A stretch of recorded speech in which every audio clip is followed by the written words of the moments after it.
Так, що у нас сьогодні на вечерю? У нас сьогодні на вечерю смажена картопля з грибами. Ще у нас сьогодні такі, що це? Пампушки чи що це таке? Як воно називається? Пирожки з творогом, не сиром, і якимось варенням. Сиром кисломолочним. З чим? Сиром кисломолочним. Угу, з сиром кисломолочним.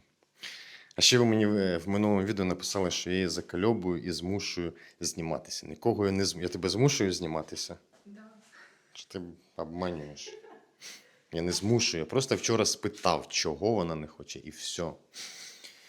Ще сьогодні цілий день убирали в хаті, мили підлогу, пилісосили.